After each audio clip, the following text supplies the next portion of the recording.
꼴통 성공학. 사기 사마천 지음. 사기의 원명은 태사공서로서 위진시대에 와서 사기라 불리게 되었다. 위대한 역사학자이자 문학가인 사마천이 저술한 중국 정사의 모범이 된 기전체 형식의 효시가 되는 역사서로 기원전 상고시대 오제부터 한나라 무제까지 3000년에 이르는 중국의 정치, 경제, 문화의 역사적인 상황을 기록한 책이다.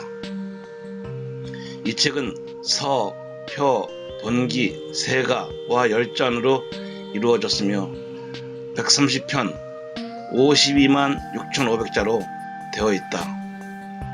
서는 8편으로 정책과 제도, 문물에 대하여 기술한 것으로 주로 예에 대한 내용이며, 표는 10편의 역사 연표이며 본기는 12편으로 황제시대인 상고시대 오제부터 BC 101년 한무제의 전환시대까지 왕조나 군주들의 사적을 연대선으로 엮어 기록했다.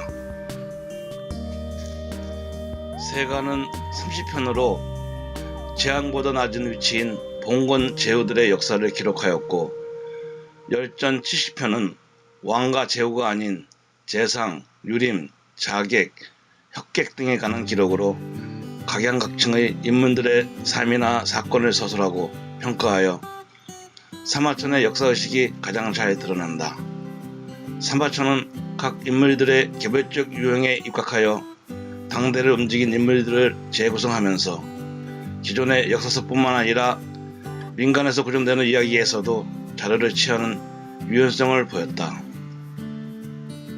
인간 사회에서 흔한 배반과 충성, 대립과 갈등, 이익과 배반, 물질과 정신, 도덕과 본성, 탐욕과 나눔 등을 통하여 인간 행태를 서술하고 선택과 갈등에 고뇌하는 인간 공상들을 통하여 새롭고 바람직한 인간의 탄생을 갈구하였다. 동양뿐 아니라 세계의 고전으로 손꼽히는 사기는 근세까지 쉼없는 생명력을 지니고 있으며 처절한 인간적 고뇌를 통해 이루어진 역사적 산물이다. 현세에서 받은 치욕과 오명을 그가 죽은 후 씻을 수 있으리라는 간절한 믿음으로 사기의 완성이 이루어졌다. 그렇다면 사기 완성의 동력은 무엇인지 알아보자. 사마천, 기원전 145년 근처에서 기원전 86년 졸한 것으로 알려져 있다. 사마천은 지금의 산시성 한청 사람이다. 아버지 사마담은 한무제의 태사령으로 천문과 역사에 정통했으며 넓은 지식과 끝없는 수양으로 경지에 오른 인물이다. 기원전 110년 사마담은 한무제의 하늘과 땅의 제사 지내는 봉선의식을 수행하던 중 낙수해서 병으로 쓰러졌다. 대대로 역사가의 집안인 사마담은 유언을 남기게 되는데, 현 세상에 한나라 이전의 역사서가 없으니 네가 내 유지를 받들어 역사서를 저술해달라는 유언을 남기게 된다.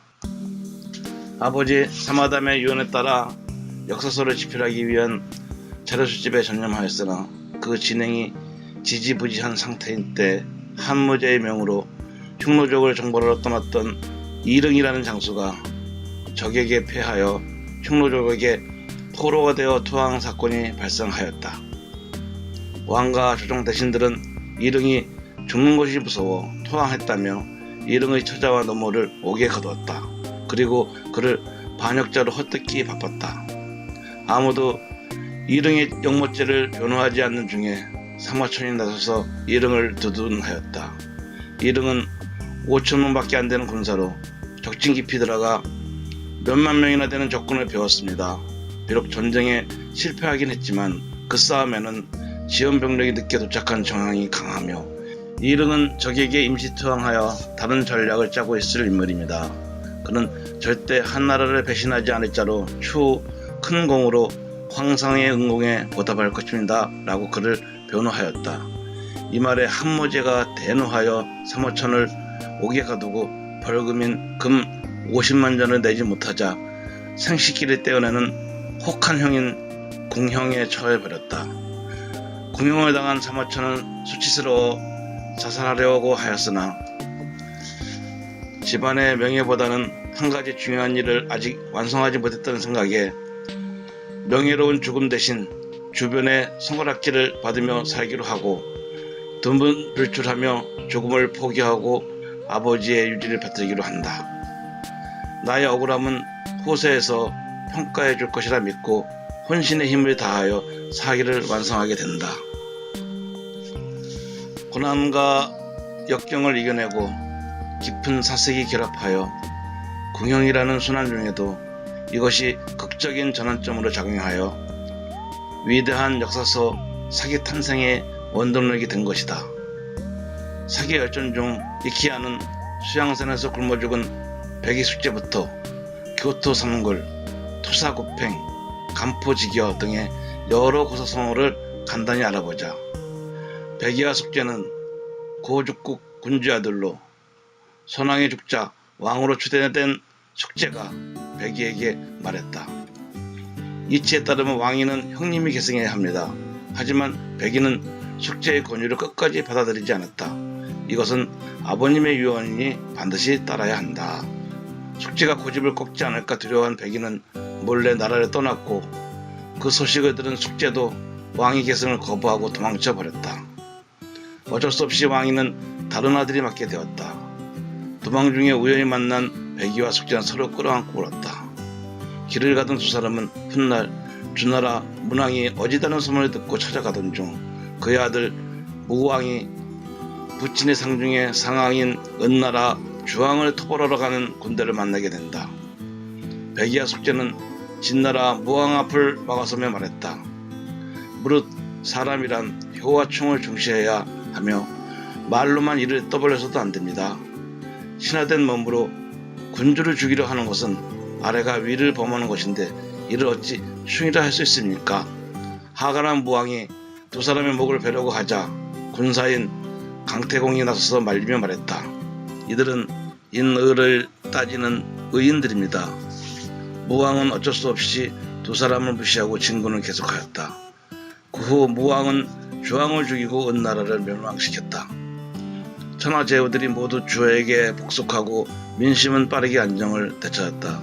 하지만 백이와 숙제는 주나라의 신하가 된 것을 수치를 여기며 결국 수양산에서 고사리를 캐먹다가 굶어 죽었다. 교토 삼굴에 대하여 알아보자. 맹상군은 제나라의 재상으로 천하의 인재들을 모아 후하게 대접하며 그 명성과 실력을 가시하는 징후로 말하면 수천 명의 인재풀을 가동하는 사람이었다. 그중 하객인 풍한이 계속하여 자기를 홀대한다며 남들은 고기도 나오고 집도 주고 하면서 나는 풀만 주는구나 라며 불평불만이 심하였다. 양상군이 거 먼 제주가 있는 지켜오마 그를 상객으로 대우하라 며 큰 공로가 없었지만 대우를 해주었다. 얼마 후 양상군은 풍한에게 인근 설 땅에 꾸어준 돈과 이자를 받아오라는 일을 시켰다.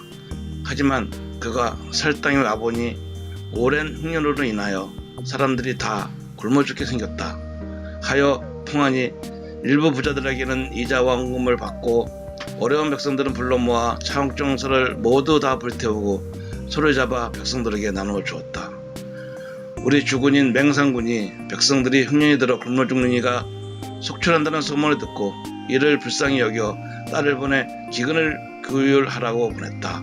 하여 백성들의 환영을 받았다. 맹상군 만세인 거다. 하지만 빈손으로 돌아온 풍한은 맹상군의 호된 지책을 받아야만 했다. 하지만 1년 후 맹상군도 실각하여 3,000명의 인재들은 모두 떠나고 달랑 풍한만 남아있었다. 맹상군이 모든 자들이 나를 떠나 뿔뿔이 흩어졌는데 너만 남아있느냐 물으니 죽은 저와 함께 가실 곳이 있습니다. 그가 맹상군을 모시고 설당에 도착하니 온 백성이 버선발로 백리라 뛰어나와 인자하신 양상군이 오셨다고 한대가 대단하였다. 이 소식을 전해든 조정에서도 민심이 양상군에게 있음을 간파하고 다시 재상으로 복직되었다. 맹성군이 풍한하게 너는 어찌 알고 이러한 조치를 취했느냐 물으니 교토삼굴입니다.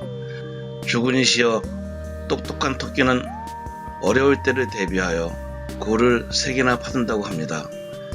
제가 한 일이 굴 하나 파두는 것이었습니다.